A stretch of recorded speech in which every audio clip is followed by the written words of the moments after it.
Bon, on est en direct du Québec. On est avec le seul et unique, Matt Bouchard. Salut Matt. Salut Pierre, comment ça va? Ouais, ça va très très bien puisque je te reçois enfin sur ma chaîne. Eh Un oui, rendez-vous qui devait être pris depuis très longtemps. Et puis de fil voilà, en discussion, on a fini par se dire il faut qu'on le fasse et on le fait. Donc ça va être cool. on va avoir la chance de se voir à ma prochaine visite. Punaise. Alors toi, soit toi en France, soit moi qui y vais, mais qui Je vient vais chez être plus vous. près la prochaine fois, là. Je risque d'être sur Montpellier. Mais oui, c'est ça, c'est ça. Écoute, Exact. Donc, je vais être un peu plus près de toi. il faut le faire, il faut le faire. Bon, en tout cas, pour ceux qui nous suivent sur les réseaux, je pense qu'ils voient à quel point on partage une certaine forme de philosophie, une certaine forme de pensée par rapport aux soins, par rapport évidemment à la naturopathie, mais au-delà de ça, hein, une vision du monde qu'on partage aussi avec notre cher Mathieu Boulet, hein, évidemment. Oui. On a beaucoup de points communs avec ces grands, ces grands, j'appelle ça les grands frères, les grands potes, aussi autour de SSS Training, autour de Greg, qui nous a mis en relation finalement depuis le début. Et c'est vrai que depuis pas mal de temps, euh, la grande majorité de tes transmissions euh, tournent quand même beaucoup autour des hormones et Oui, des mais c'est un sujet neurotransmetteurs, que. entre autres. Mais Ben, c'est un sujet. Tu sais, les hormones, c'est une des choses qui m'a le intéressé avant d'être naturopathe, en fait. ouais. Tu sais, avant d'être naturopathe, moi, j'étais entraîneur, donc je fais de la préparation physique ici, mais je me suis rendu compte que tu sais, ici, préparateur physique, ça n'existe pas, hein. Donc, on n'a pas d'école de préparateur physique. C'est des kinés qui souvent vont spécialiser ou justement des gens qui ont de l'expérience qui vont devenir préparateurs physiques. Moi, je faisais que de la nutrition, pas d'entraînement. Mais pour me rendre compte, je travaillais dans un gym, donc j'étais beaucoup aussi en contact avec des stéroïdes anabolisants, donc j'avais comme pas vraiment le choix de regarder les hormones. Pour me rendre compte, peut-être en 2010-2011, que là, il fallait peut-être que quelqu'un pousse un peu plus loin les hormones pour bien comprendre ce qui est en train de se passer. Mhm. Parce que c'est pas juste des calories, là. Donc, c'est pas juste décider qui fait ça, qui ça va fonctionner. C'est là que j'ai une passion pour les hormones. C'est là qu'en fait, j'ai commencé à trouver que j'avais une passion pour le corps humain. Hmm. C'est que je C'est vrai trouvais que que c'était super intéressant. ouais, je pense que c'est cette case, enfin, je suis un peu rentré par la même porte. C'est-à-dire quand tu commences à t'intéresser au système endocrinien et que tu vois qu'il y a une forme de communication dans le corps, là c'est fascinant. Tu te dis il y a un Mhm. truc. Alors que bon, si tu étudies les muscles d'un côté, le squelette de l'autre, les autres systèmes du corps, dis, ouais bon c'est passionnant, c'est intéressant, l'anatomie, etc. Mais à partir du moment où tu as une partie du corps qui dialogue avec l'autre, une qui donne des ordres et l'autre qui répond, tu dis ah ouais là c'est fou, il y a un monde dans notre corps en fait.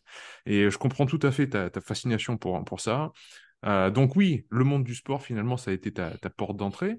Bah, si tu veux, on peut embrayer tout de suite sur tu as parlé d'anabolisant, testostérone, hormone sexuelle, pas seulement pas seulement pour parler aux hommes, mais aussi pour parler aux femmes. Qu'est-ce que Oui. tu as à nous en dire? Quels sont les grands mythes qu'il faut déconstruire autour de ces hormones sexuelles, par exemple?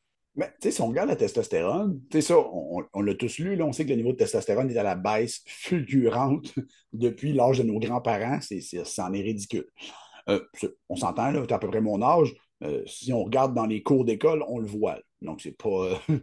On n'a pas besoin de faire de prise de sang pour ça, là. Moi, quand moi, j'étais à la petite école, j'avais de la barbe à 11 ans. Donc, maintenant, la barbe, ils n'en ont pas, sont rendus à 25 ans. Mais, tu sais, fait que c'est très différent au niveau, tu le vois que il y a une influence qui est moins présente. Et la testostérone, c'est une hormone qui a une interaction énorme avec la dopamine. Donc, ça, on le sait. Contrairement à ce qu'on pense, la dopamine n'est pas l'hormone de la motivation, pas le neurotransmetteur de la motivation. C'est pas ça le rôle de la dopamine. Mais on sait que la testostérone et la dopamine ont un rôle comme bidirectionnel. Donc, si tu augmentes la dopamine, tu peux augmenter la testostérone. Si tu augmentes la testostérone, tu augmentes la sensibilité ou l'effet de la dopamine. Donc, moi, en faisant les lectures et tout, je pense qu'il y a une grosse partie de l'effet de testostérone qui est relié à l'effet dopaminergique. Donc, qui est relié à l'effet, euh, la drive, le moteur, le besoin de. Hmm. Je pense que c'est pour ça qu'on voit aussi une baisse. Hmm. C'est pas juste ça, parce qu'il y a beaucoup d'autres choses, mais je pense que c'est peut-être pour ça qu'on voit une petite baisse de testostérone chez l'homme et une augmentation chez la femme. Hmm. Donc, selon toi, une des causes, hein, parce qu'il y en a plein, Ah, il y évidemment, en on a. pourrait, mais l'une des causes, justement, c'est cette potentialisation que fait la dopamine par rapport à la testostérone, ce fait qu'elle marche un peu main dans la main, Ouais. et que de nos jours, on a un rythme de vie, une hygiène de vie qui vide, en fait, cette vide, entre guillemets, hein, Oh, évidemment, on oui. s'entend, cette, ces voies dopaminergiques, fait que, en contre-coup, la testostérone aussi part dans les chaussettes. Ben, il y a aussi le concept super intéressant que les gens pensent que la testostérone, c'est seulement construction de masse musculaire. Hmm. Mais la testostérone est aussi une hormone qui est anti-lipolytique. Non, c'est anti-adipogénique, excusez-moi. Donc, qui ne favorise pas du tout l'accumulation de masse adipeuse. Le problème, c'est que le mode de vie moderne favorise beaucoup l'accumulation de masse adipeuse. Donc, le corps va décider. Hmm. Parce que de ne pas faire du gras, c'est très métaboliquement malsain. Hmm. Tandis que de faire du gras, c'est métaboliquement sain. Pour les gens qui pensent que les obèses sont tous malades, là, oui, vous seriez surpris de voir les statistiques. Mais, donc, dans un environnement qui est dysfonctionnel, est-ce que le corps veut avoir plus de testostérone? Ben non, parce que la testo risque de lui causer plus de problèmes.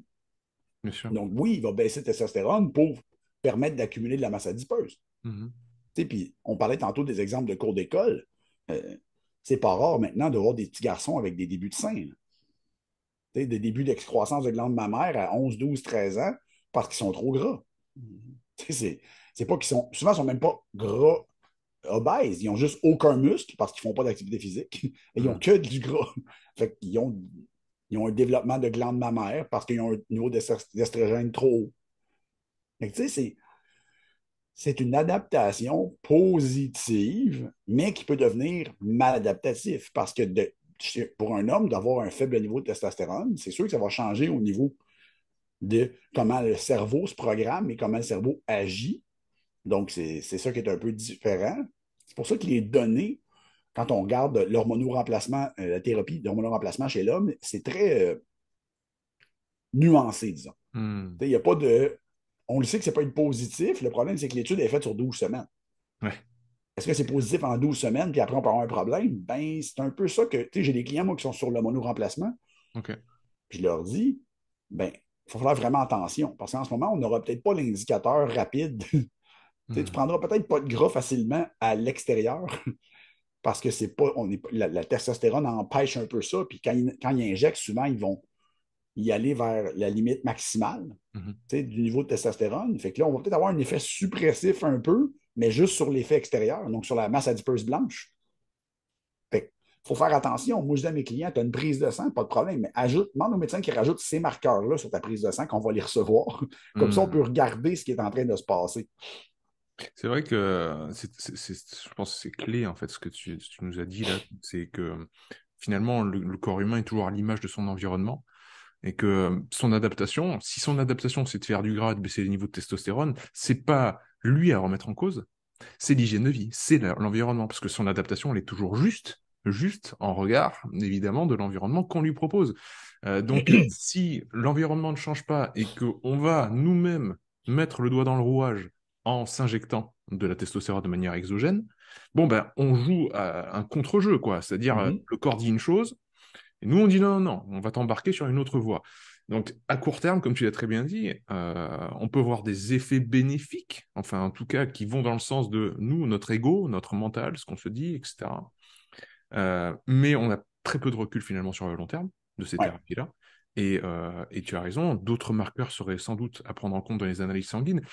Par exemple, si on va sur ce terrain-là, les analyses sanguines, euh, au niveau de testostérone, qu'est-ce que tu veux voir? Quel autre marqueur tu veux regarder quand on te montre des analyses sanguines? Euh, Ben, OK, on va faire le disclaimer. On est naturopathe. Toi et ouais, moi, on n'a pas le droit d'analyser de prise de sang, mais j'ai quand même le droit de dire mon opinion. Hein. voilà, c'est Donc, juste de l'opinion.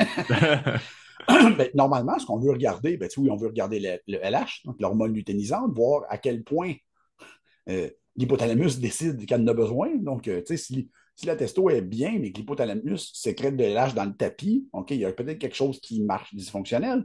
Je fais un rappel pour ceux qui sont un peu perdus, mais LH, donc précurseur de la testostérone, c'est l'ordre donné par le cerveau pour les testicules, entre autres, mais aussi un peu de glandes surrénales, de faire la testostérone.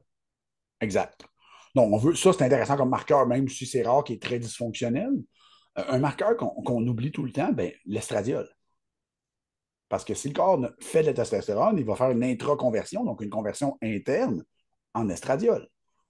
Et l'estradiol, normalement, chez l'homme, est pro-adipogénique. Donc, favorise la croissance de la masse adipeuse. C'est pour ça que pendant plusieurs années, vous n'avez peut-être pas eu ça tant que ça ici, mais nous, à cause du fitness qui est très, très développé en Amérique du Nord, on a eu beaucoup la trend de bloquer le testostérone. Ah ouais. Donc, les gens se faisaient prescrire par des coachs des bloqueurs d'aromatase. Ok.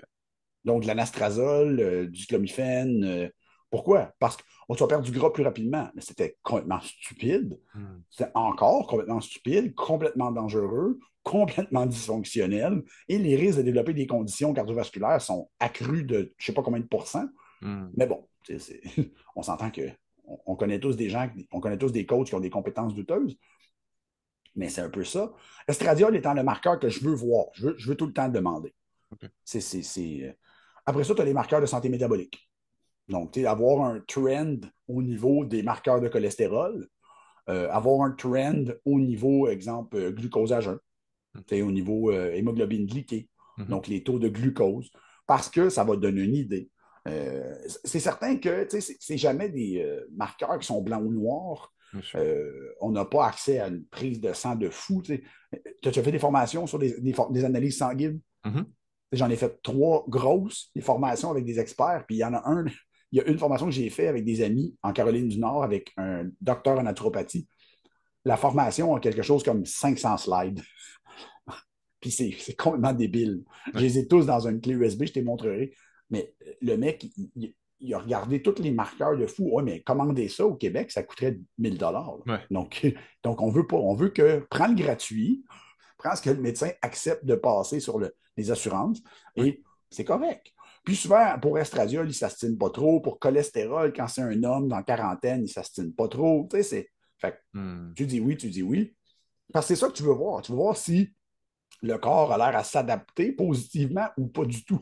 Oui, on veut quand même une lecture sur le long terme, comme tu disais, une trend. Exact. Donc c'est vraiment un suivi sur le long terme. Après, si on n'a pas trop de marqueurs, si l'analyse n'est pas trop poussée, tant pis. Mais en tout cas, qu'on puisse suivre sur le long terme, parce que sinon, on a un instantané de lundi 21 septembre. Bon, ben, lundi 21 septembre, autant dimanche 20 septembre, il s'est passé un truc extraordinaire dans la vie de cette personne. Et donc, le relevé, l'instantané, est pas très pertinent. Donc, Oui, c'est parce que les ouais. gens, c'est ça qu'il faut le dire. Hein. N'oubliez pas, une prise de sang, c'est un Polaroid, c'est un Ouais. snapshot là. Donc, c'est pour ça que souvent, pour les l'hormonoremplacement, souvent, ils ont une prise de sang aux 6 mois. Hein. Donc, Hmm. ils regardent, après ça, ça devient une prise de sang à chaque année. Hmm. Puis, c'est pour ça que moi, je dis au début, pas de trouble. Vas-y, puis on va regarder le trend. Il n'y a pas de Bien sûr. problème. Bien sûr. Ouais, ouais. Donc il y a un suivi, une régularité. Euh, au rang des causes de cette baisse de testostérone, qu'est-ce que tu aurais comme truc qui te vient à l'esprit là, actuellement, dans notre hygiène de vie, déjà on va faire dans le comportemental, et après on ira dans l'alimentaire, si ça te dit. Ben, je pense que tu sais, il y a un concept social super intéressant, puis c'est sûr que tu en as déjà parlé. Tu sais, les réseaux sociaux, les médias sociaux nous rapprochent, mais nous éloignent en même temps. Tu sais, les gens ne vont plus se parler. Tu sais, parce que ben, on est trop occupé, on va prendre 2 minutes, envoyer un petit texto. Non, non, prends le téléphone, appelle. Tu sais, c'est drôle parce que moi, je déteste texter. Je trouve ça très lent. Tu sais, moi, je suis un gars que autant je peux procrastiner vraiment longtemps, mais quand je veux décider de faire quelque chose, c'est là, là. Donc, Hmm. immédiat. Fait que souvent, là, moi, quand je texte et ça ne répond pas, là, tu vois, si j'arrive avec toi, pèse sur le bouton, appelle. Ouais, ouais, Salut Pierre, je suis occupé, rappelle-moi. Clic. bien sûr. Pourquoi? Ça va prendre 2 minutes. Il va pouvoir tout régler en 2 minutes. Mais parce que je pense que le fait de toujours vouloir tout le temps sans vraiment vouloir de connexion avec la vie, Hmm. ça vient débalancer un peu le système. Tu sais, les gens, j'en parle souvent quand je parle de récupération, je parle de sommeil, comme toi, tu parles beaucoup de ça aussi, sont jamais en mode récupération. Ils sont comme très souvent en mode recherche de plaisir, Mhm. ou recherche de bonheur, ou recherche de sentiments de bien-être. Parce que on s'entend, la population n'a jamais été aussi déprimée qu'elle est là. Jamais. Là. Peu importe peu importe ce que Instagram dit, là, la population est déprimée. La population cherche souvent un sens à sa vie, cherche souvent un pourquoi, un comment. Je pense que ça, tout l'environnement autour mène à une adaptation, donc négative du corps humain. Mhm. C'est drôle parce qu'il y a un papier que je cite dans ma formation Performance et personnalité. Il y a une équipe de chercheurs qui s'est penchée sur la baisse de testostérone chez l'homme et la hausse de testostérone chez la femme. Et selon eux, c'est la même condition à l'envers. C'est une adaptation similaire de deux sexes différents. D'accord. Mais t'es comme, oui, selon eux, un syndrome des ovaires polykystiques, c'est une adaptation plausible au mode de vie. Là, c'est pas dysfonctionnel, c'est le corps qui essaye de s'adapter à la merde que tu lui fais subir. Comme toujours. Tu sais, parce que oui, il y a de la génétique et de l'épigénétique là-dedans. Là, tout à l'heure de parler, on n'a pas parlé, là, c'est pas de la faute 100% des gens. Là. On n'est pas ici pour blâmer personne. Il y a une grosse partie d'épigénétique et de génétique là-dedans. Puis maintenant, ben, à cause du mauvais mode de vie, elle s'exprime. Donc, c'est ça qu'il faut comprendre avec ces hormones-là. Hein. C'est que ces enzymes-là. C'est qu'avant, avec un mode de vie un peu plus intéressant, les enzymes dysfonctionnelles, bon, s'exprimaient moins fort, fait qu'on avait moins le problème. La génétique n'a pas changé. C'est ce que là, le corps l'exprime mieux ou l'exprime plus. Que... Non, c'est clé ce que tu nous dis, et on en revient toujours un peu au même schéma de l'environnement. De Ouais. l'environnement, et on n'est pas seulement un sujet avec des objets, c'est-à-dire un sujet qui interagit avec un objet, par exemple sa nourriture, par exemple une personne ou quoi. On est tout ce qu'on fait, l'accumulation de tous nos actes au quotidien et surtout notre écosystème. Et notre écosystème actuellement, il est vraiment déconnecté de notre environnement naturel. Et bon, c'est sûr que là, vous avez deux naturopathes qui vous parlent, donc on va avoir envie de vous dire de suivre la voie de la nature, hein, c'est ça que ça veut dire. C'est vrai que dans la voie de la nature, bon, ben, on vit en communauté, on vit dans un rythme, une temporalité qui est lente, qui est à l'échelle de notre cerveau. Mm-hmm. Temporalité dans laquelle, en fait, notre système nerveux s'est développé. Et le fait que, comme tu l'as très bien dit, tout soit instantané, comme Instagram, comme Facebook, comme YouTube, etc., que on puisse avoir les récompenses sans l'effort, ce qui détruit, en fait, les individus, fait que, en fait, il n'y a plus besoin de sécréter une testostérone élevée pour l'homme. Il y a une adaptation qui est faite par rapport à cette hygiène de vie-là. Et tant qu'on change pas ça, ça va être très compliqué de trouver des outils qui vont relever le niveau. Euh, ouais, je te rejoindrai totalement sur cet aspect-là. Après, on va nous poser la question, forcément, c'est, ok, certes, mais je peux pas changer ceci, cela, ils vont mettre la poussière sous le tapis, ils vont dire, mais qu'est-ce que je mange? Alors, qu'est-ce qui est dans mon alimentation? Il faut que j'évite. On va commencer par ça. Mm-hmm. Et qu'est-ce que tu conseillerais? Ben, tu sais, souvent, euh, le plus gros problème de la testostérone, c'est la santé métabolique. Hein. Donc, c'est là que je vais regarder avec mes clients. Donc, qu'est-ce que tu manges? Quel choix d'aliments tu pourrais faire? Parce que, tu sais, on s'entend là. Moi, je suis naturopathe et je dis à mes clients, moi-même, mon mode de vie n'est pas parfait. Là. Je fais des choix tous les jours. Des fois, j'ai le goût de manger ci, je le fais. Moi, je suis un mec qui adore la charcuterie et le fromage. C'est pour ça que je te disais que j'en ai habité en France. Mais fait que j'en mange beaucoup. Oui, mais à cause de ce choix-là, ben, je mange pratiquement pas de grains. Donc, je fais le choix de couper mes glucides farineux parce que l'interaction entre les deux n'est pas très bonne. Puis, je vais me concentrer sur des patates, par exemple. Tu sais, des patates et des fruits parce que je le sais que l'interaction est meilleure. Fait que, tu sais, j'ai eu un client dernièrement qui, lui, aime ça manger de la viande plus grasse. J'ai dit, pas de problème. On ne mangera jamais de pain. Il dit, oh, mais les autres glucides, ça ne me dérange pas. L'interaction est différente. Là, j'explique rapidement. T'sais. Ah, je dis, OK, ça fait du sens. Bon, ben, c'est bien. Parce que je veux pas. Le défaut du système, c'est que pour lui, le gras et les glucides, c'est de l'énergie. Hein. Hmm. Fait que si tu lui donnes plein de gras avec beaucoup de glucides rapides, comme de la farine, il y a un problème. Donc, Ouais, problème stocké. d'équilibre Ouais, énergétique. ouais. Donc, souvent, ben, fais un choix. Hmm.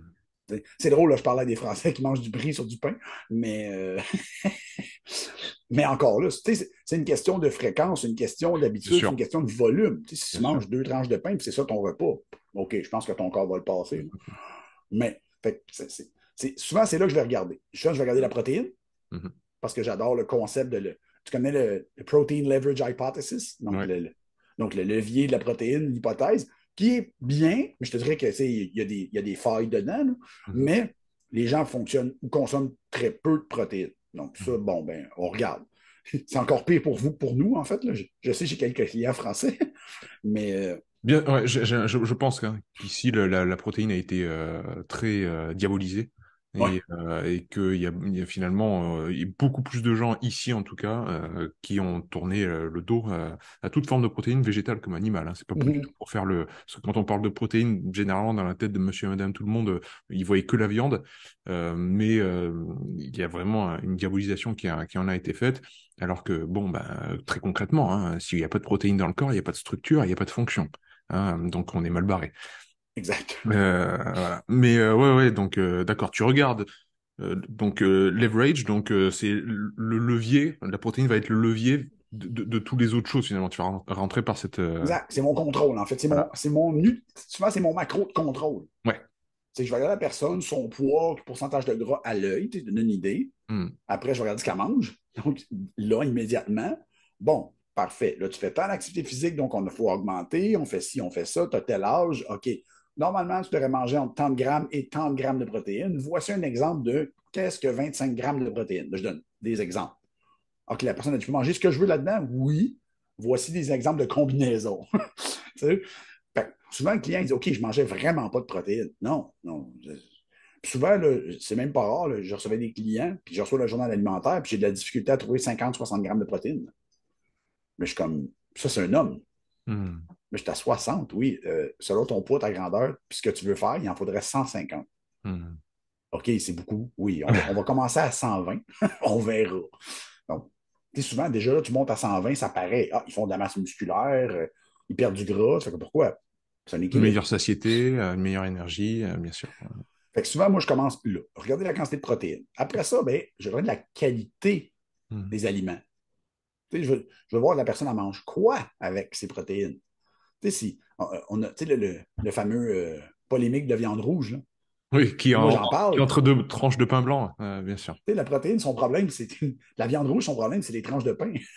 C'est pas la protéine, c'est pas la viande rouge. C'est que Hmm. si tu manges que des hamburgers et des hot dogs, c'est là qu'on va avoir un problème. Donc, c'est là le défaut. Parce qu'il n'y a personne qui s'est rendu malade à manger du filet mignon. On est ailleurs. Hmm. Fait, ça, la qualité. Hmm. Parce que je veux pas, un naturopathe, ça regarde aussi la quantité de micronutriments. On veut que les clients aient une quantité de micronutriments. Puis c'est pas dans du pain blanc, du riz ou des choses comme ça que tu vas avoir des micronutriments. Là. Donc, on va dire aux clients, oui, mais là, il faut rentrer un peu de légumes frais, il faut rentrer des vrais céréales, si vous voulez rentrer des vrais céréales, comme de l'avoine, comme du camus. Après ça, on va rentrer des patates, non, des pommes de terre, pour aller chercher des vitamines, des minéraux. Parce que oui, tu survis sur une diète de Pop-Tart et donc De pizza. un Pop-Tart, en fait, c'est un genre de strudel qu'on a ici. Hmm. C'est de la merde, là, mais tu vas survivre parce qu'ils mettent des vitamines dedans. Donc, ils en ajoutent, oui, mais en bout de ligne, tu es au minimum. Là. Ton corps, il Hmm. Hmm. survit. Hmm. Donc, je vais regarder l'équilibre nutritionnel. Mais après ça, ben, c'est certain que je vais regarder où ils mangent, comment fluctue leur appétit. Donc, tu sais, c'est Hmm. Hmm. parce que tu sais, on le sait que, bon, il y a de plus en plus de science là-dessus, là, sur le timing des repas. On se rend compte que c'est très nuancé. Donc, ce n'est pas le premier point qu'on devrait regarder. Hmm. C'est point numéro 47. Au début, on veut juste qu'ils mangent. Après ça, bon, mais si on a des affaires à corriger, ça serait le fun qu'ils ne mangent pas jusqu'à 11 heures le soir. C'est bon, ben, good. Mais au début, là, encore, Hmm. le client qui me dit, oui, mais j'ai faim à 9 heures. Mange à 9 heures. Hmm. M'en fous. Au début, il ne mangeait pas ou il ne mangeait rien. Bon, Hmm. ben, on va mange dans l'horaire que tu veux, là, puis après, on s'arrangera pour voir qu'est-ce qu'on peut faire avec. Bien sûr. Moi, moi, je faisais du bodybuilding avant. Fait que je mangeais tout le temps. Mais quand j'ai commencé à ralentir beaucoup le culturiste, je te dirais, là, à partir de 2012-2013, ben, ma fenêtre alimentaire, j'ai été capable de la rapetisser beaucoup. Hmm. J'ai une fenêtre alimentaire de 11 heures par jour, puis c'est même pas parce que je veux, c'est parce que ça marche. Si je mange dépassé 11 heures, souvent, c'est de la protéine en poudre parce que j'arrive du gym Hmm. ou du yaourt, mais rien dedans. Yaourt nature. Fait que je me dis, bon, ben, ça n'a pas trop débalancé ma phase alimentaire. Donc, ça va bien. Fait c'est ça que je regarde. Je regarde beaucoup l'équilibre énergétique, l'équilibre glycémique Mhm. de mes clients, pour après ça regarder le sommeil, c'est sûr, parce que tu ne veux pas, le sommeil et la glycémie, ça va ensemble. Là. Donc, c'est toutes ces petites choses-là qu'il faut regarder, hein, la qualité nutritionnelle. Puis souvent, je dis aux gens, pas obligé do not overdo it. Tu n'es pas obligé de Mhm. trop en faire. Là. Le Mhm. client, au début, tout ce qu'il fait n'est pas correct. La plupart du temps. Fait que, fais 3, 4 petits conseils faciles. Oups, ça change. Parfait. Prochaine affaire. C'est là. Bien sûr, je pense que tu as dit l'essentiel, il faut y aller progressivement et voir les priorités.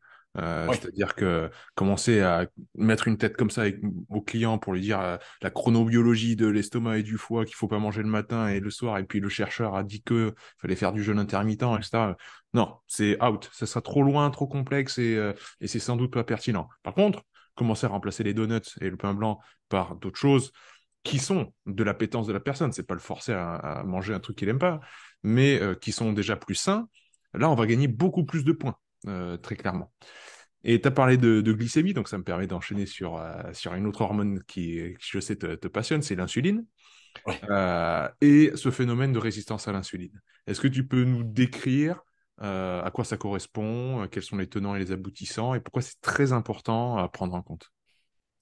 La résistance à l'insuline, on va dire que le hallmark, là, les gens pensent que c'est l'incapacité du système à remettre le glucose dans les cellules. Hein. Donc, c'est pas ça.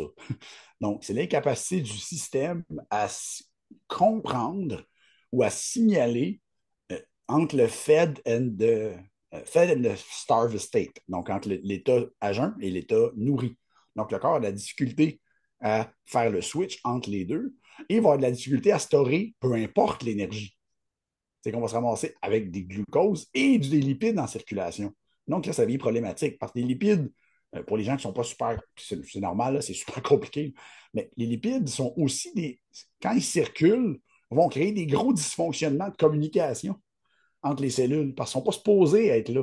Normalement, les lipides, là, euh, tu manges, tu fais de l'insuline, le corps arrête, remet les lipides à leur place, point.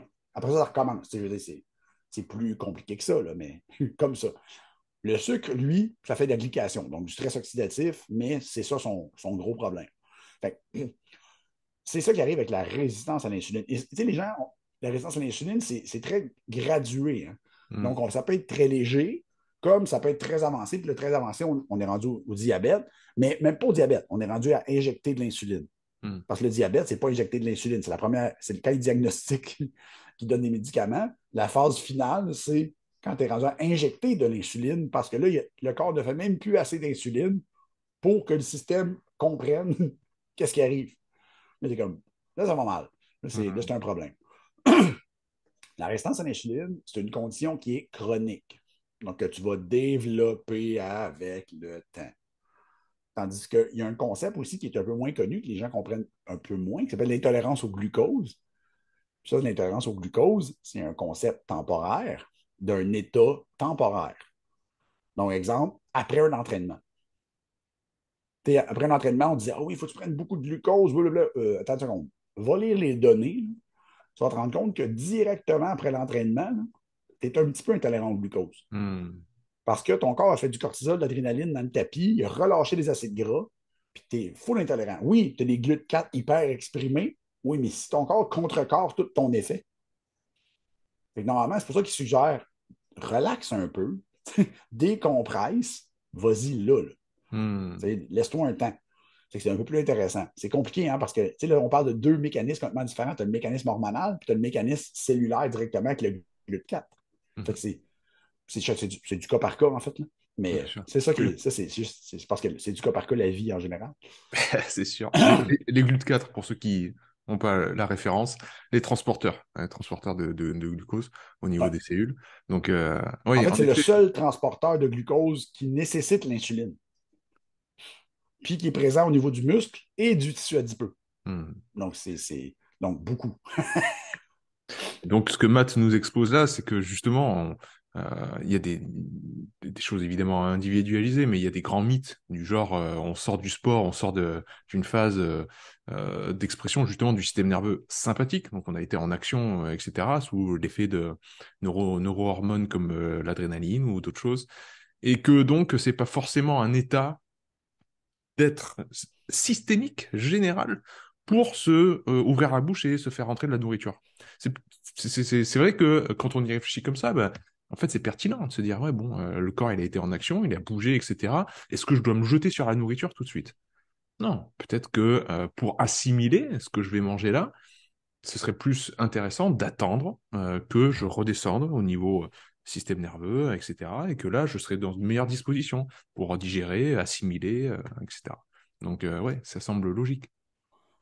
Ça, c'est un combat qui est quand même très présent. Puis on en parlait tantôt. Tu nous as glissé un mot avec l'État que les gens sont toujours en sympathique. Mais le fait d'être toujours en mode sympathique, ça veut dire que tu vas toujours faire du cortisol et de l'adrénaline. Mais le cortisol, pour ceux qui ne connaissent pas le vrai nom du cortisol, ça s'appelle un glucocorticoïde. Donc, c'est une hormone qui est glucorégulatrice. Donc, va remettre du glucose en circulation. Voyez-vous le problème? Que si on fait du cortisol, parce que l'activation va souvent générer du cortisol, on prend notre propre glucose et on le met en circulation et vous mangez. Fait que le corps a déjà du glucose parce qu'il en fait et après, toi, tu rajoutes. Fait que c'est sûr que là, la glycémie va monter un peu trop. Parce que si on regarde les effets du cortisol et de l'adrénaline, ils ont des effets anti-insuliniques. Hmm. Donc, parce que normalement, quand tu as beaucoup de cortisol, ben, tu veux que l'énergie reste en circulation, que le corps peut l'absorber, peut la prendre, avec les concentrations molaires, parce que, bon, ça c'est compliqué, là. Mais si on ne parle pas de GLUT4, donc GLUT4 qui a besoin de l'insuline, l'insuline c'est un cofacteur, s'attache et le sucre peut rentrer, les autres transporteurs de glucose fonctionnent à la concentration. Hmm. Donc ça, c'est intéressant parce que là, ça permet de mieux comprendre aussi le rôle de pourquoi l'adrénaline et le cortisol laissent du glucose. Le cerveau, par exemple, est équipé de lecteurs de glucose à concentration. Donc, c'est sûr qu'en période de stress, techniquement, on veut que le sucre augmente. Oui, parce que le cerveau en veut. Le cerveau va tout le prendre, en fait. Ça, c'est pas. Mais c'est très contre-productif de toujours être stressé. Puis, quand on est stressé, les gens, qu'est-ce qu'ils vont vouloir? Qu'est-ce que tu peux manger rapidement? Du sucre. Je me suis promené en France et vous avez une boulangerie à tous les coins de rue. Donc, souvent, c'est ça, là. Ouais. Les gens vont prendre, ils vont attraper une viennoiserie, un sandwich, une baguette, jambon blanc beurre, là. Donc jambon beurre.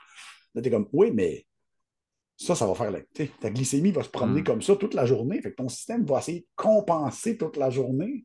Hmm. À la longue, c'est problématique. Hmm. Une journée, 2 journées, bon, OK, c'est correct. Mais le corps ne devrait pas être toujours en mode exportation énergétique, puis toi, t'en importes. Là, t'es comme, oui, mais non, mais il va y avoir un conflit. Là, dans l'expédition réception va faire comme, mais pourquoi? Pourquoi est-ce qu'on chie le papier de toilette quand le papier de toilette revient? C'est Mais ça. fait que c'est un problème. Mais Hmm. qui est là le défaut du système, c'est il faut justement être en mode parasympathique et être aussi en mode exportation seulement, ou importation seulement. Hmm. Ou, ben, on s'entend, le corps ne fait pas dans ça seulement, là, mais dans le prédominance. Hmm. Quand Ouais. tu manges, quand la bouffe est importée, normalement, tu devrais être en mode minimum exportation, là. Donc, le Hmm. corps veut l'absorber, l'utiliser. Ouais, c'est finalement, on en revient sur ce concept d'adaptabilité et de switch. 0 ou 1, on ne devrait pas être entre deux eaux, on ne devrait pas être dans une zone grise, ouais, on devrait être soit dans un mode, action, dépense d'énergie, etc., soit dans un autre, repos, digestion, calme. Et force est de constater que maintenant, quand on s'assoit sur son canapé, ben, on prend son smartphone et on va Ouais. regarder une vidéo et on va pas vraiment se reposer.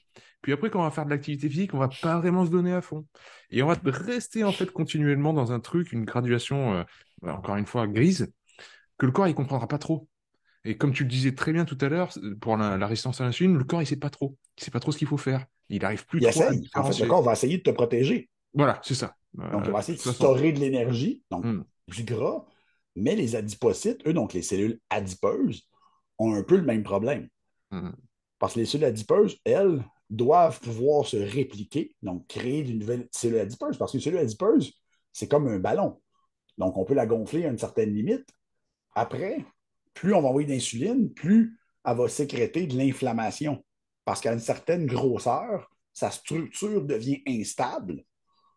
Donc, en ayant une structure instable, elle va se mettre à sécréter ce qu'on appelle des chémokines, donc des cytokines, pour dire au système, OK, arrête. Je suis plus capable. Je vais sauter. Tu sais? Mais Mhm. le défaut, c'est qu'après ça, on fait encore de l'insuline. Donc, l'insuline, elle envoie encore le signal de non, grossit, prends ça. Fait que c'est ça le problème. Mhm.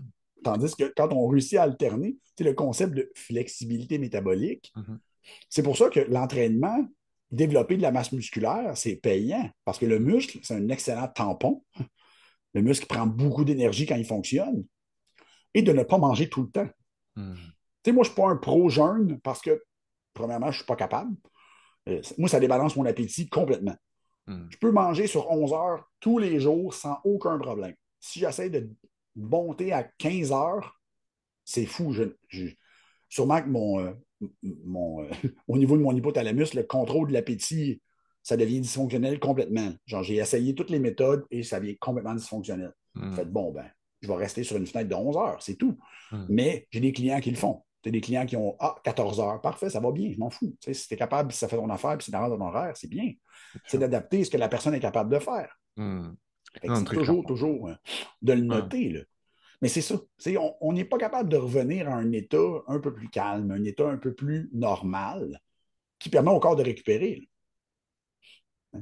C'est ce reset, c'est cette remise à zéro qui, je pense, est très très intéressante. Et c'est pour ça, à mon avis, que tant de personnes se tournent vers les pratiques de méditation, le yoga, tout ce qui est relaxation, parce qu'elles trouvent tout d'un coup une soupape. Elles disent, ah ouais, mais en fait, c'est ça dont j'avais besoin. En fait, et c'est pas forcément que la pratique en elle-même est magique, c'est que la résultante, le fait de pratiquer, induit un état que, en fait, on a au moins besoin, à au moins autant hauteur que le reste, que l'action, que donc, si ça fait pas 50% de notre temps, on est peut-être un petit peu mal barré. Il faut qu'on tamponne, en tout cas, les journées de fou qu'on a et cet environnement anxiogène et stressant qu'on nous propose actuellement dans notre société moderne. Euh, tu as proposé des outils comportementaux. Finalement, ça a été évidemment au niveau de la fenêtre d'alimentation. Est-ce que dans cette fenêtre d'alimentation, peu importe si la personne, elle mange sur 10, 12, 14, 16 heures, peu importe, est-ce que tu serais donc pour recommander zéro grignotage afin que justement il y ait un retour du système hormonal, que ça bouge pas trop, ou petit repas par-ci par-là, etc. Bon, au niveau science, on va dire que la science est plus d'accord avec le fait que moins on mange souvent, mieux c'est. Donc, parce que après ça, ça dépend de ce que tu vas manger. Tu sais, Bien sûr. exemple, tu as pris une poignée d'amandes, bon, ça risque pas de débalancer trop ta homéostasie énergétique. Fait que je vais être beaucoup plus un gars de 3 repas, puis quand il y a un entraînement, une collation. Tu sais, autour de l'entraînement, une petite collation, ça Bien peut sûr. être intéressant selon l'apport calorique. Tu Mhm. sais, parce que des fois, rentrer un apport calorique très élevé en 3 repas, ça peut être très lourd. Mhm. Donc, c'est 3, 4 repas. Donc, c'est un peu ce que je vais suggérer. Encore là, c'est une question d'adaptation.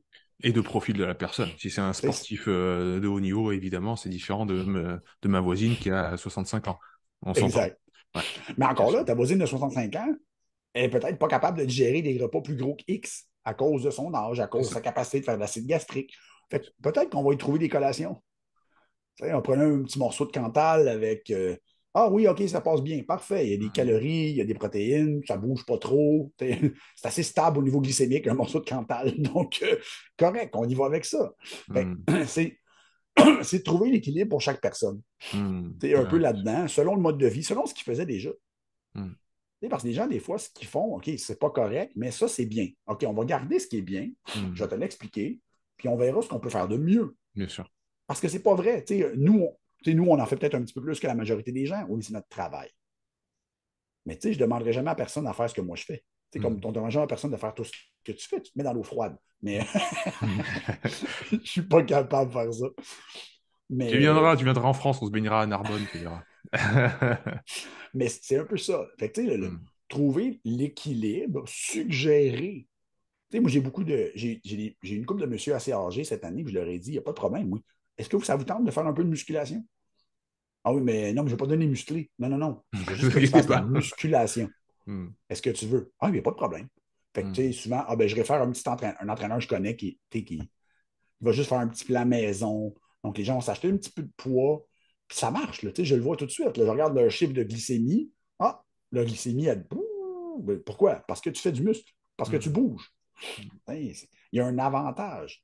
Mhm. Donc, d'aller chercher ce que la personne peut aller chercher sans tout chambouler son quotidien aussi.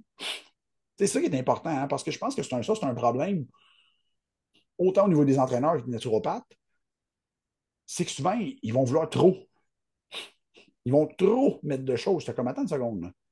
Souvent, ils en mettent trop, puis ils passent à côté de ce qu'ils devraient vraiment faire. Ouais, ouais, Et non. puis moi, je le vois parce que je fais du mentorat des fois, puis on me réfère des cas, puis OK, oui, as-tu pensé à juste faire ça? Non. C'est pas mal ça qui va marcher. Ouais, bien Ah, sûr. OK. Évidemment, je pense que quand on fait un accompagnement individuel, on voit le tempérament de la personne. On voit combien peu de choses on peut chambouler dans son quotidien sans qu'elle soit déstabilisée. Mais c'est très important ce que tu dis.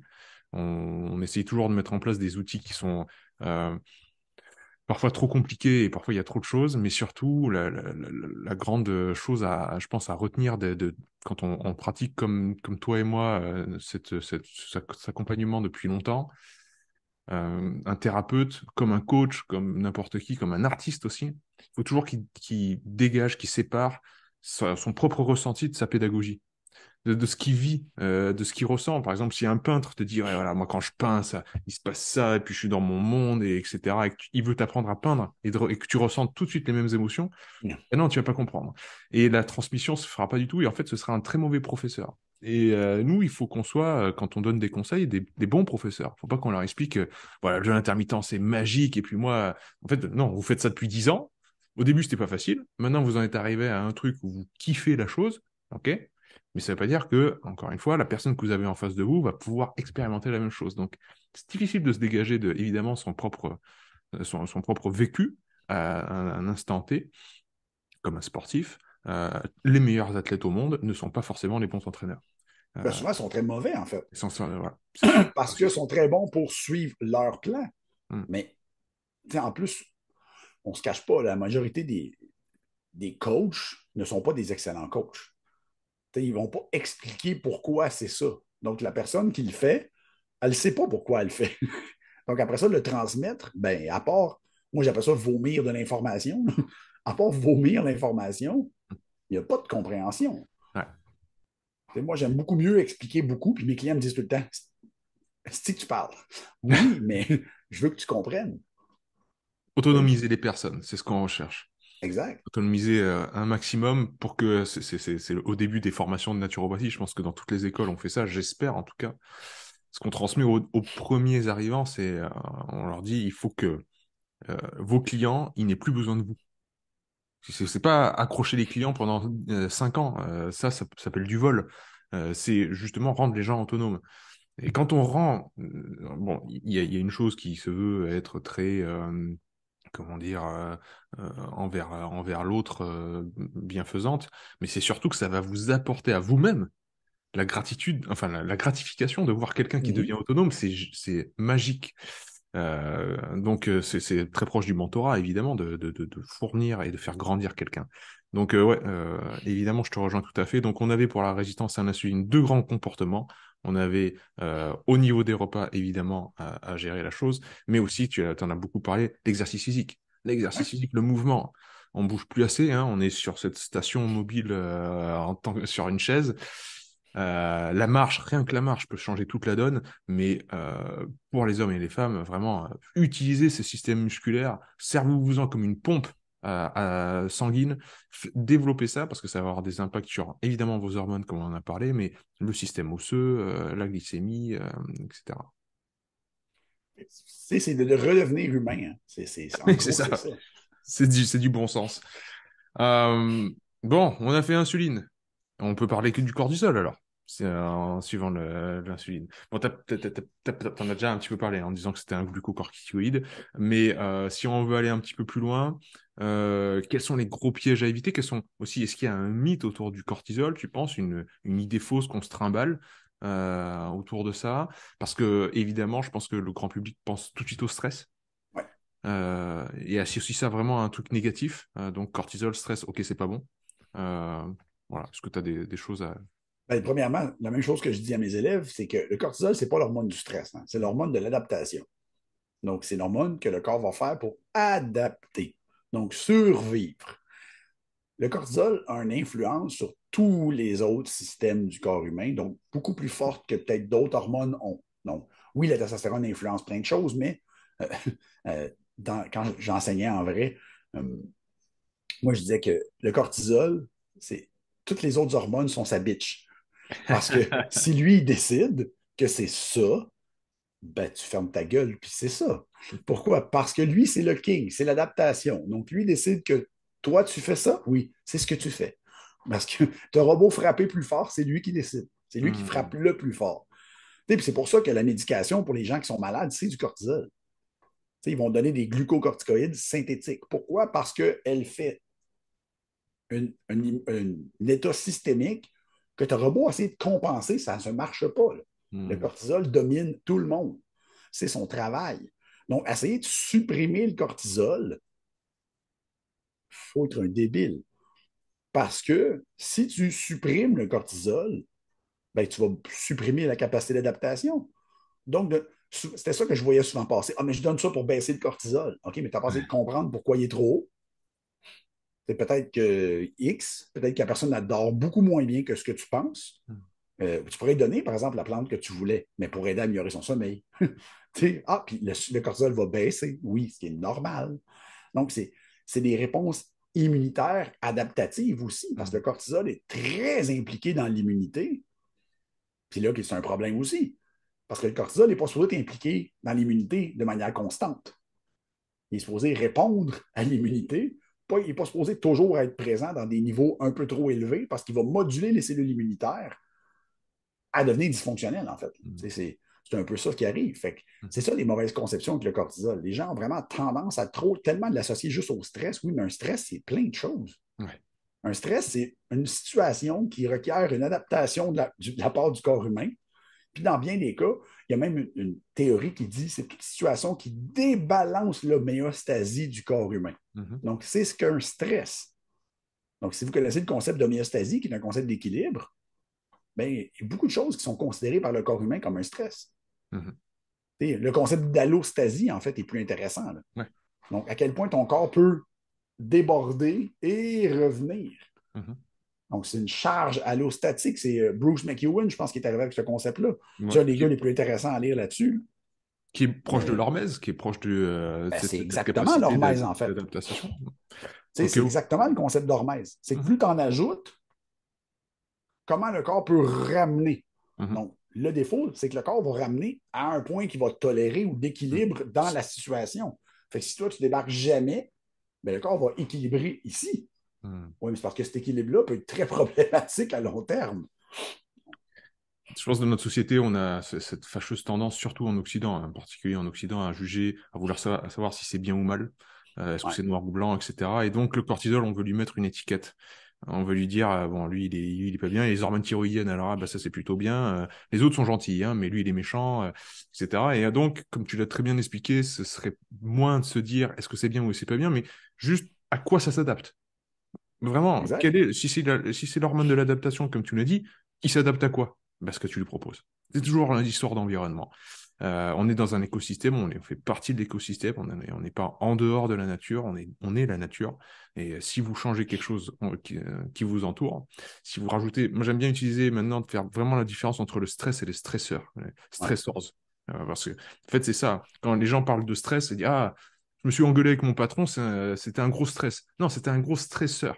ouais, Et ça va générer peut-être dans ton corps un état de stress. Et l'état de stress, c'est juste l'adaptation par rapport à ce stresseur. Donc, est-ce que tu corriges le stress ou est-ce que tu corriges ton patron? Tu fous une grosse tarte à ton patron et on est arrivé. Voilà. Ou sinon, en fait, voilà, c'est pas ça que je veux dire. C'est peut-être que, ouais, dans un autre cas, il y aurait pas de patron, tu quittes ton boulot, tu vas faire un truc qui est épanouissant. Ah ben, il n'y a plus de réponse de stress. non. Au lieu de taper, pas sur le patron, mais sur le cortisol, et là, on a tout perdu. Donc, ouais. Tu sais, le livre le plus intéressant là-dessus, c'est le livre de Sapolsky. Ah bah oui, Donc, pourquoi les clairement. zèbres ne font pas d'ulcères? Ouais. Donc, si tout le monde pouvait lire ce livre-là, C'est pourquoi clair. les zèbres ne font pas d'ulcères, tu fais comme, oh mon Dieu, exactement. Ouais. Je pense que c'est le plus intéressant livre sur le sujet. Mm. Là. Oui, et Parce que puis, Sapolsky, en plus, c'est très drôle. Moi, je trouve que voilà. c'est quelqu'un qui. Moi, je l'écoute en YouTube parce que je trouve qu'il est très apaisant à écouter parler. Il Mm. est très nuancé. Il est pas dans aucune polémique. Lui, tu as déjà vu où il habite. Tu regarderas le fun dans des vidéos, il montre où il habite. On dirait qu'il habite dans une montagne avec nulle C'est vrai, part. ouais, On dirait c'est qu'il vrai. n'y a personne qui habite où il habite. Fait que tu comprends la personnalité du gars. Tu vois que le gars, il vit en société parce que ça le tente. Il Hmm. n'y a pas besoin.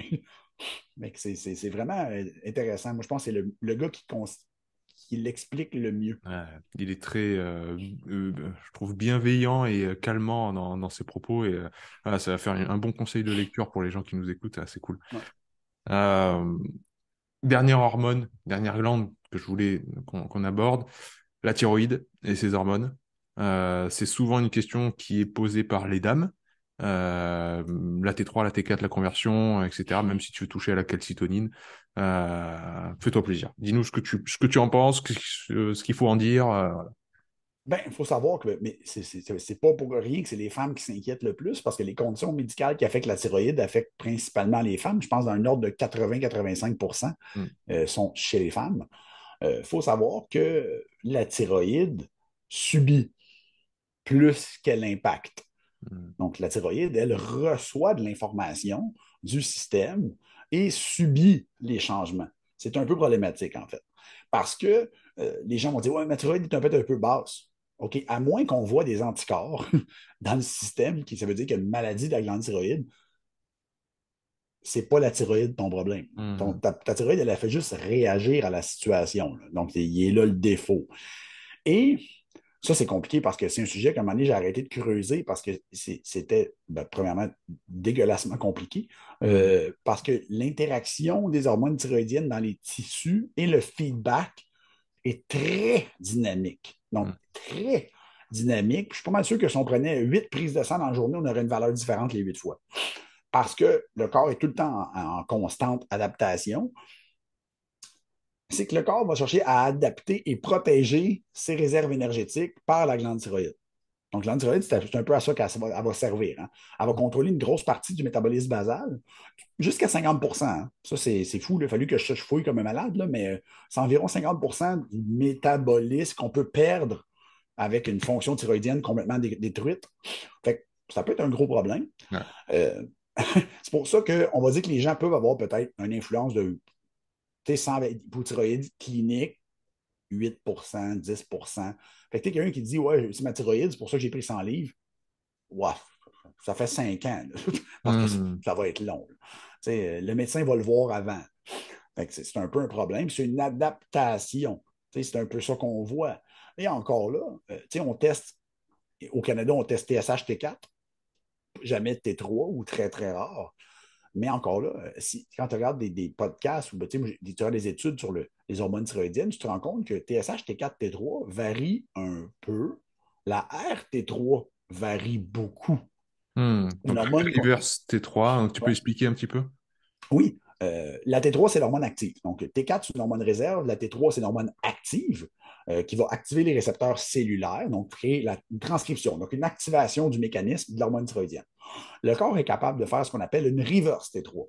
Donc, une auto pareille, juste pas de la même couleur, qui est capable de s'attacher au récepteur ou rentrer dans la place de parking de la T3, mais pour bloquer la place. Mm. C'est un peu comme un enfoiré qui prendrait votre place au supermarché, mais qui ne sort pas de l'auto. Donc, c'est un peu ça. Non, c'est ce qui arrive. C'est que le corps prend la place pour bloquer l'action de la T3, parce que le corps ne peut pas baisser les hormones thyroïdiennes à volonté. Là. Il peut les baisser, mais il va plutôt utiliser la place de parking. C'est plus safe. Mais comme on ne le mesure pas vraiment, il peut y avoir des variations dans cette hormone-là de l'ordre de 2000. Mm. Donc, c'est assez impressionnant. Et comme on ne regarde pas vraiment ces variables-là, puis c'est normal, hein, parce qu'encore là, ça varierait beaucoup. La thyroïde, elle, souvent, je dis à mon client, la thyroïde subit.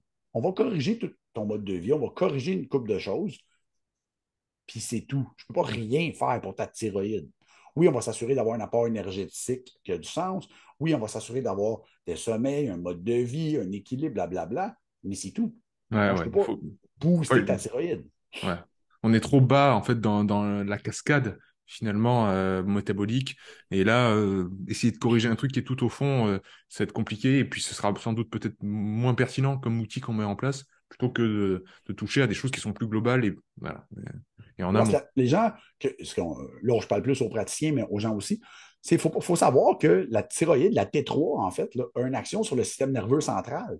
Donc, si on augmente la T3, on augmente la sensibilité des hormones adrénergiques.